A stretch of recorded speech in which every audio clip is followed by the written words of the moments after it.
Hi friends, welcome back to my YouTube channel. അപ്പോൾ ഇന്നലെയാണെങ്കിൽ ഒരു വലിയ മറക്കാൻ പറ്റാത്തൊരു സംഭവമാണ് കേട്ടോ നമ്മുടെ ജീവിതത്തിൽ ഉണ്ടായത്. അപ്പം ഞാൻ അതൊന്ന് ഷെയർ ചെയ്യാമെന്ന് പറഞ്ഞുകൊണ്ട് വന്നതാണ്. ഒരു അവയർനെസ് കൂടെ ആവുമല്ലോ. അപ്പോൾ ഇന്നലെ ഈ പറഞ്ഞ പോലെ ഒരു 8 മണി 8:15 രാത്രിയിൽ കേട്ടോ 8:15 ആയപ്പോഴത്തേനും ഞങ്ങൾ ചോറ് സാധാരണ ആണെങ്കിൽ ഒരു 9 മണിയൊക്കെ ആകുമ്പോഴാണ് പിള്ളേർ ചോറ് കഴിക്കുക. ഇന്നലെ നേരത്തെ ചോറ് വേണമെന്ന് പറഞ്ഞുകൊണ്ട് ഞാൻ ചോറ് കൊടുക്കാൻ വേണ്ടി ഇരുന്നു കേട്ടോ. സാധാരണ ഞാൻ 8 മണിക്ക് ലൈവ് കയറുന്നതാണ്. പക്ഷെ ഇന്നലെ അവർക്ക് വിശക്കുന്നു എന്ന് പറഞ്ഞു. അപ്പം ഞാനാണെങ്കിൽ ഇവർക്ക് ചോറ് കൊടുക്കാൻ വേണ്ടി ഇരുന്നു. എന്നിട്ട് കാശിയാണെങ്കിൽ 2 പേരോർക്ക് ഒന്നിച്ചാണ് ഞാൻ കൊടുക്കുക. അപ്പം കാശിയാണെങ്കിൽ വണ്ടിക്ക് അതിരുന്ന് കളിക്കാം. അവന് ഞാൻ ചോറ് കൊടുക്കാൻ നേരത്തെ അവന് ഓടി വന്ന് വാങ്ങിക്കും, പിന്നെ വണ്ടി കളിക്കും. അങ്ങനെ ആയിരുന്നു കേട്ടോ. അപ്പം കുറച്ച് നേരം ഇങ്ങനെ കഴിച്ചുകൊണ്ടിരിക്കുന്നുണ്ട്. അതിനിടയ്ക്ക് ഞാൻ മോൾക്ക് കൊടുത്തോണ്ടിരിക്കുന്നുണ്ട്. അപ്പം ഞാൻ അവൾക്ക് ഇങ്ങനെ കൊടുത്തോണ്ടിരുന്നപ്പം പെട്ടെന്ന് അവനിങ്ങനെ കരയുന്നു. അപ്പം ഇവനൊരു ശീലമുണ്ട് കേട്ടോ. ഇവൻ പോയിട്ട് ഈ കൊതുകൊക്കെ ഇരിക്കില്ലേ, കൊതുക് ഈച്ച എന്നൊക്കെ ഉള്ളതിനെയൊക്കെ പോയിട്ട് അടിക്കും. അപ്പൊ ഞാൻ നോക്കിയപ്പോൾ അവനിങ്ങനെ കളിക്കുക. ഈച്ചേനെ എവിടെയെങ്കിലും കൊതുകിനകത്തോട്ട് പുറകെ പോകും കേട്ടോ. പുറകെ പോയിട്ട് അതിനെ അടിക്കാൻ വേണ്ടിയിട്ട് ഇങ്ങനെ ശ്രമിച്ചുകൊണ്ടിരിക്കും. അപ്പൊ ഒരു സച്ചിലെ ഒരു ഈച്ച, അപ്പൊ അതിന്റെ പുറകിലായിരുന്നു കുറെ നേരം ചോറ് കഴിച്ചുകൊണ്ടിരുന്ന സമയത്തൊക്കെ. അപ്പം അവൻ പെട്ടെന്ന് ഇങ്ങനെ കരഞ്ഞപ്പോൾ ഞങ്ങൾ വിചാരിച്ചു എന്താ ആ ഈച്ചയുടെ അങ്ങോട്ട് കടി കൊണ്ടതാണ് എന്ന് വിചാരിച്ചിട്ടോ. ഈച്ചയോ കൊതുക് എന്തെങ്കിലും കടിച്ചായിരിക്കും എന്ന് വിചാരിച്ചു. അപ്പം മോളും ഇങ്ങനെ ഇരുന്ന് പറഞ്ഞു, അമ്മ ബേബി ഇതുപോലെ ബേബീനെ അത് കടിച്ചായിരിക്കും, മൂക്കി കടിച്ചോന്ന് തോന്നുന്നു, മൂക്കി തൊട്ടിട്ടാണ് ഈ കരയുന്നത്.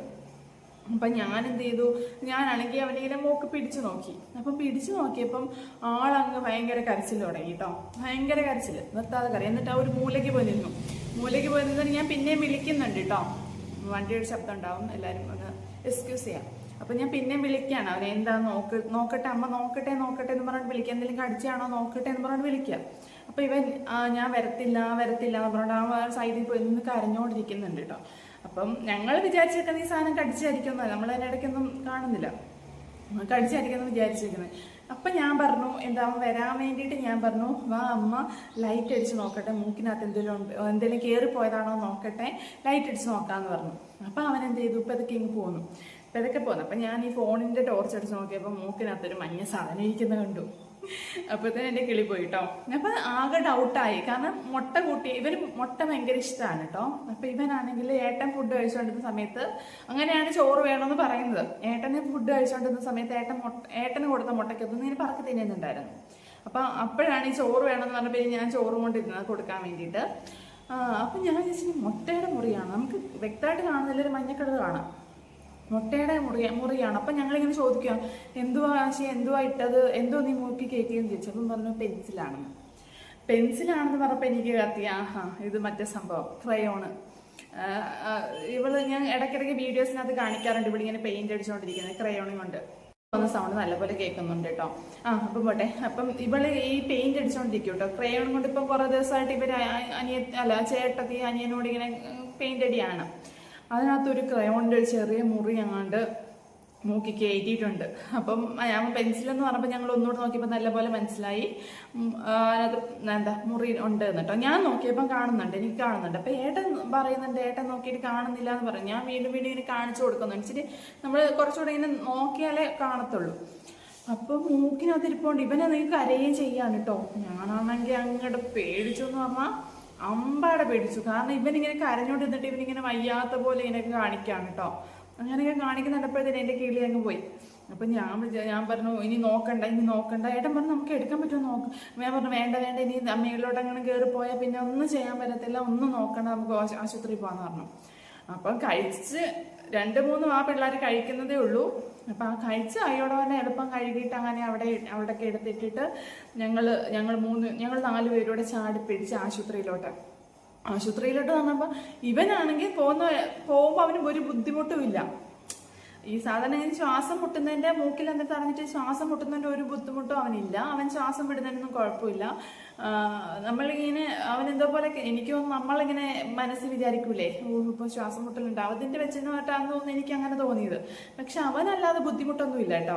അവനാണെങ്കിൽ സുഖമായിട്ട് മറ്റേ അമ്മ വണ്ടി കയറുമ്പോഴേ കിടന്ന് ഉറങ്ങുന്ന പോലെ തന്നെ സുഖമായിട്ട് ഉറങ്ങാൻ വേണ്ടിയിട്ട് അവനിങ്ങനെ തട്ടിക്കൊണ്ടിരിക്കുകയാണ് കേട്ടോ. നമ്മുടെ ഇവിടെ അടുത്ത ഹോസ്പിറ്റൽ എന്ന് പറഞ്ഞാൽ ആറന്മുള ഹോസ്പിറ്റൽ എന്ന് പറഞ്ഞാൽ കോഴഞ്ചേരിയിലേ ഉള്ളൂ. കോഴഞ്ചേരി ഗവൺമെന്റ് ഹോസ്പിറ്റൽ, അവർ അന്ന് കുഞ്ഞാടുന്ന ഹോസ്പിറ്റൽ. അപ്പോൾ അതാണ് നമുക്ക് അടുത്തുള്ള ഹോസ്പിറ്റൽ. അപ്പം നമ്മൾ എന്തായാലും എനിക്ക് ആകെ ഡൗട്ടാണ് കേട്ടോ. അവിടെ ചെന്ന് കഴിഞ്ഞാൽ എനിക്ക് ഹോസ്പിറ്റലിൽ ഡോക്ടർമാരുണ്ടോ, ഡ്യൂട്ടി ഡോക്ടർമാർ എങ്ങനെ അറിയുമോ, ഇതെങ്ങനെ അറിയുന്നൊക്കെ എനിക്ക് ഫുള്ള് കൺഫ്യൂഷനായിട്ടാണ് കേട്ടോ പോകുന്നത്. അതുപോലെ ഏട്ടനാണെങ്കിൽ ഹോണടിച്ച് തിരക്കെന്ന് പറഞ്ഞാൽ അമ്മാതെ തിരക്ക് റോഡിൽ. ഒന്നുമല്ല നമ്മുടെ ഇങ്ങനെ ചെറിയ റോഡല്ലേ, ഹോണടിച്ചാണ് പോയത്. അവിടെ ചെന്നപ്പോൾ കാശ് ഉറങ്ങാതിരിക്കാൻ ഇങ്ങനെ തട്ടിക്കൊണ്ടിരിക്കുന്നുണ്ടായിരുന്നു. എന്തായാലും ചെന്നപാടെ നേരെ ഞാൻ ക്യാഷ്വാലിറ്റിയിട്ട് പോയി. ഇവർ വണ്ടി പാർക്ക് ചെയ്യുന്ന സമയം കൊണ്ട് ഞാൻ ക്യാഷ്വാലിറ്റി കയറി. OP ഒന്നും എടുക്കാൻ നിന്നതേ ഇല്ല. അപ്പോൾ ഡ്യൂട്ടി ഡോക്ടർ ഉണ്ടായിരുന്നു. ഡ്യൂട്ടി ഡോക്ടർ എളുപ്പം ഞാൻ ചെന്നിട്ട് ഇതുപോലെ പറഞ്ഞു, കുഞ്ഞിനെ മുക്കിൽ അവൻ്റെ നാട്ടിൽ കയറ്റിയിട്ടുണ്ട് എന്ന് പറഞ്ഞു. അപ്പോൾ ഡോക്ടർ നോക്കി. അപ്പോൾ ഡോക്ടർ നോക്കിയിട്ട് ഡോക്ടർ പറഞ്ഞു സാധനം ഉള്ളിലുണ്ട്. അപ്പോൾ അവന് കുഞ്ഞു മൂക്കല്ലേ, അല്ല കറക്റ്റായിട്ട് കാണണമെങ്കിൽ ഒരു മരുന്ന് എഴുതി തന്നിട്ട് പറഞ്ഞു ഇത് 10 മിനിറ്റ് വീതം ഇടവിട്ട് മൂന്ന് തുള്ളി വീതം 2 മൂക്കിൽ ഒഴിച്ചിട്ട് 20 മിനിറ്റ് വെയിറ്റ് ചെയ്യുമെന്ന് പറഞ്ഞു. 10 മിനിറ്റ് കിടത്തിയിട്ടും പിന്നെ 10 മിനിറ്റ് ഇരുത്തിയിട്ടും വെയിറ്റ് ചെയ്യുമെന്ന് പറഞ്ഞു. അങ്ങനെ പിന്നെ OP ടിക്കറ്റ് എടുക്കണമായിരുന്നു. അപ്പോഴത്തേന് ഏട്ടൻ പോയിട്ട് OP ടിക്കറ്റ് എടുത്തിട്ട് വന്നിട്ടുണ്ടായിരുന്നു കേട്ടോ. ഞാൻ ഡോക്ടറിനെ കാണുന്ന സമയത്ത് വന്നെന്നല്ല വരുന്നുണ്ടായിരുന്നു. പിന്നെ എളുപ്പം അവരെ കൊണ്ട് മരുന്ന് എഴുതിച്ച് ഫാർമസി കൊണ്ടുപോയിട്ട് മരുന്നൊക്കെ ഒഴിച്ചിട്ടോ. മരുന്ന് ഒഴിച്ച് ഡോക്ടർ എന്നോട് പറഞ്ഞു, ഞാൻ ചോദിച്ചു കേട്ടോ, ഇനി മരുന്ന് ഒഴിക്കുകയും മൂക്ക് ഇങ്ങനെ വികസിച്ച് കഴിയുമ്പോൾ ഇനി കയറി പോവോ? ഞാൻ ഇങ്ങനെ ഡോക്ടറിനോട് ചോദിച്ചപ്പോൾ ഡോക്ടർ പറഞ്ഞു ഇല്ല കയറി പോകത്തില്ല, അത് അവിടെ നിന്ന് തടഞ്ഞു നിൽക്കുകയാണ്, കയറിയും പോകത്തില്ല ഇറങ്ങി വരത്തില്ല, അത് അവിടെ തടഞ്ഞു നിൽക്കുമെന്ന് പറഞ്ഞിട്ടോ. അപ്പം എനിക്കൊരു ആശ്വാസമായി. ഡോക്ടർ ഇങ്ങനെ പറഞ്ഞു കുഴപ്പമൊന്നുമില്ല, പേടിക്കണ്ടെന്ന് പറഞ്ഞിട്ടോ. പേടിക്കണ്ട, അവന് ശ്വാസം വായിക്കട വിടുന്നുണ്ട്, അവന് ശ്വാസം മുട്ടുന്നുണ്ടായിരുന്നു. ഇപ്പം നമുക്ക് അറിയാമായിരുന്നു, പക്ഷെ ശ്വാസം വായിക്കട വിടുന്നുണ്ട്, അതുകൊണ്ട് പേടിക്കേ വേണ്ടാന്ന് പറഞ്ഞു. അപ്പോഴത്തേക്കും നമുക്കൊരു സമാധാനം. അങ്ങനെ എന്തായാലും ഏട്ടൻ മരുന്ന് വാങ്ങിച്ചിട്ട് വന്നു. പിന്നെ ഞാനാണെങ്കിൽ 2 മൂക്കിലും 3 തുള്ളി വീതം ഒഴിച്ചു. അങ്ങനെ പിന്നെ വെയിറ്റ് ചെയ്യുന്ന കണ്ട ഇവൻ വെയിറ്റ് ചെയ്യുന്ന കണ്ട വിചാരിക്കുമ്പോൾ ഏതോ പിക്നിക്കിന് വന്നതാണ് കേട്ടോ. പക്ഷെ ഒരു കാര്യം പറയാം, ഞാൻ വിചാരിച്ചു ക്യാഷ്വാലിറ്റിയിൽ ഈ സമയത്ത് ചെല്ലുകയാണെങ്കിൽ ആളും പേരൊന്നും കാണത്തില്ല, പേഷ്യൻസ് ഒന്നും കാണത്തില്ല എന്നൊക്കെ വിചാരിച്ചിരുന്നു. എൻ്റെ വിചാരം തെറ്റിക്കൊണ്ട് തിരക്കായിരുന്നു കേട്ടോ ക്യാഷ്വാലിറ്റിയിൽ. ഞാൻ ഇത്രയും തിരക്ക് ഈ രാത്രിയിൽ പ്രതീക്ഷിച്ചില്ല. 8 മണി അല്ല ഈ 8:30 9 മണി 9:30 സമയത്തൊന്നും ഞാൻ ഈ തിരക്കേ പ്രതീക്ഷിച്ചില്ല കേട്ടോ. ഭയങ്കര തിരക്ക്, വയറുവേദനയ്ക്ക് വരുന്നു, എലി അടിച്ചിട്ട് വരുന്നു, അങ്ങനെ കുറെ ആക്സിഡന്റ് കേസ് വരുന്നു. ഞാൻ അങ്ങനെ വിചാരിച്ചതേ ഇല്ല ഇത്രയും പേഷ്യൻസ് ഈ സമയത്ത് വരുന്ന. ഗവൺമെന്റ് ഹോസ്പിറ്റലിലാണ് പ്രത്യേകിച്ച് ഒരു ഡ്യൂട്ടി ഡോക്ടറേ ഉള്ളൂ, പക്ഷെ ഇഷ്ടംപോലെ നേഴ്സുമാരും ആൾക്കാരൊക്കെ ഉണ്ട് കേട്ടോ. എന്തായാലും ആ ഒരു കാര്യത്തിൽ എന്തായാലും ഞാൻ ഇപ്പോൾ സമ്മതിച്ചിരിക്കുന്നു. ഈ സമയത്ത് ചെന്നാലും നമ്മൾ നോക്കാൻ ആൾക്കാരുണ്ടല്ലോ ഒരു ഇത് വന്നു കേട്ടോ എനിക്ക് ഇന്നലത്തെ ആ സംഭവത്തോടു കൂടി. അങ്ങനെ 10-20 മിനിറ്റ് വെയിറ്റ് ചെയ്തിട്ട് ഡോക്ടറിനോട് പറഞ്ഞു 20 മിനിറ്റ് കഴിയുമ്പോൾ വിളിച്ചാൽ മതി, ഞാൻ വരാമെന്ന് പറഞ്ഞു. ഡോക്ടർ ഞങ്ങളുടെ അടുത്ത് തന്നെ ഇരിക്കുകയാണ് കേട്ടോ. ക്യാഷ്വാലിറ്റി അല്ലേ, അതിന് പ്രത്യേക സെപ്പറേറ്റ് റൂമൊന്നും ഇല്ലല്ലോ, അങ്ങനെ ഇരിക്കുകയാണ്. അപ്പോൾ 20 മിനിറ്റ് കഴിഞ്ഞപ്പോൾ ഞാൻ ഡോക്ടറിനോട് പറഞ്ഞു ഡോക്ടർ 20 മിനിറ്റ് കഴിഞ്ഞു എന്ന്. അപ്പോഴത്തേനും ഡോക്ടർ പറഞ്ഞെങ്കിൽ വാ റൂമിൽ കയറിക്കോ എന്ന് പറഞ്ഞു. അങ്ങനെ ഞങ്ങൾ 4 പേരൂടെ, കുഞ്ഞുണ്ടല്ലോ മോളുണ്ടല്ലോ, ഞങ്ങൾ 4 പേരുടെ കെട്ടൊക്കെ എടുത്തുകൊണ്ട് പോവാണ് കേട്ടോ റൂമിലോട്ട്. അപ്പോഴാണ് റൂമിൽ നിന്ന് കയറി ഡോക്ടർ നോക്കട്ടെ എന്ന് പറഞ്ഞു. അപ്പോൾ ഡോക്ടർ എന്നോട് പറഞ്ഞു അമ്മ കുഞ്ഞിനെ മടിയിൽ ഇരുത്തുകയെന്ന് പറഞ്ഞു കേട്ടോ. അപ്പോഴാണ് നമ്മൾ ഇതിൻ്റെ ഒരു സീരിയസ്നെസ്സിനോട്ട് കടക്കുന്നത്. പക്ഷെ നമ്മൾ ഓൾറെഡി ഇപ്പം കുഴപ്പമൊന്നുമില്ല, ഡോക്ടർ പേടിക്കേണ്ടെന്നൊക്കെ പറഞ്ഞപ്പോൾ നമ്മളൊന്ന് കൂളായി. എപ്പോഴാണ് നമ്മളൊന്ന് കൂളായത്. അപ്പോൾ പിന്നെ ഇവന്റെ മൂക്കിൽ നിന്ന് എങ്ങനെ എടുക്കും, നമ്മളിതൊന്നും കണ്ടിട്ടില്ല, ഒരു എക്സ്പീരിയൻസ് നമുക്ക് നേരത്തെ ഇങ്ങനെ കണ്ടിട്ടില്ല. അപ്പം പിന്നെ നമ്മൾ എങ്ങനെ എടുക്കുമെന്ന് ഇങ്ങനെ നോക്കിയിരിക്കുകയാണ്. അപ്പോൾ ഡോക്ടർ എന്നെ പറഞ്ഞു അമ്മ അനങ്ങരുത്, അമ്മയുടെ മടിയിലാണ് കുഞ്ഞിനെ വെക്കാൻ പോകുന്നത്. അപ്പം ഞാനിങ്ങനെ ചേർന്ന് നിന്നിട്ട് അവനെൻ്റെ ചേർത്ത് വെച്ചു. എന്നിട്ട് പറഞ്ഞു അമ്മയുടെ നെഞ്ചിലോട്ട് മോനെ തല ചേർത്ത് വെക്കണം എന്ന് പറഞ്ഞു. അങ്ങനെ വെച്ചു. എന്നിട്ട് കാല് 2 അമ്മയുടെ കാലിൻ്റെ അത് നമുക്കറിയാം. കാരണം എന്ന് പറഞ്ഞാൽ നമ്മൾ ഈ ഇഞ്ചക്ഷൻ എടുക്കാൻ പോകുമ്പം പിള്ളേർക്ക് വാക്സിൻ എടുക്കാൻ പോകുമ്പോൾ അങ്ങനെയാണല്ലോ ഇരിപ്പിക്കുന്നത്, കുഞ്ഞിലല്ല ഇപ്പം. അപ്പം കാല് കൈകാനൊക്കെ അറിയാൻ വേണ്ടിയിട്ട്. അപ്പം അങ്ങനെ കാല് വെക്കാൻ പറഞ്ഞു. അങ്ങനെ ഞാൻ എൻ്റെ കാല് വെച്ചിട്ട് അവൻ്റെ കാല് പൂട്ടി. പിന്നെ എൻ്റെ കൈ കൊണ്ട് അവൻ്റെ കൈ പിടിച്ച് എന്നിട്ട് ഏട്ടനോട് വന്ന് പറഞ്ഞു എൻ്റെ പുറകെ നിന്നിട്ട് കുഞ്ഞിൻ്റെ തല ഇങ്ങനെ മുറുക്കി പിടിച്ചേക്കാൻ പറഞ്ഞു. അങ്ങനെ കുഞ്ഞിൻ്റെ തല ഇങ്ങനെ മുറുക്കി ഡോക്ടർ പ്രത്യേകം പറഞ്ഞു അവൻ വലിയ വായി കരയും, ഞാൻ കരച്ചിൽ കേട്ടോണ്ട് വിടാൻ പാടില്ല, എത്ര കരഞ്ഞാലും വിടരുത് എന്ന് പറഞ്ഞിട്ടോ ഏട്ടൻ്റെ അടുത്ത് തല. അപ്പം മുറുക്കി പിടിച്ചോണം എന്ന് പറഞ്ഞു. പിന്നെ അവിടെ നിന്ന് ഒരു സ്റ്റാഫിനെ വിളിച്ചിട്ട് ഡോക്ടർ മൂക്കിലോട്ട് ലൈറ്റ് എടുപ്പിക്കാൻ പറഞ്ഞു. ഗവൺമെന്റ് ഹോസ്പിറ്റലിലും സാധാ ഒരു താലൂക്ക് ആശുപത്രിയായിട്ട് അതിനനുസരിച്ചുള്ള സജ്ജീകരണങ്ങളെ ഉള്ളല്ലോ. അപ്പോൾ എല്ലാം ടോർച്ച് എടുത്തിട്ട് ലൈറ്റ് അടിക്കാൻ പറഞ്ഞു കേട്ടോ മൂക്കിലോട്ട്.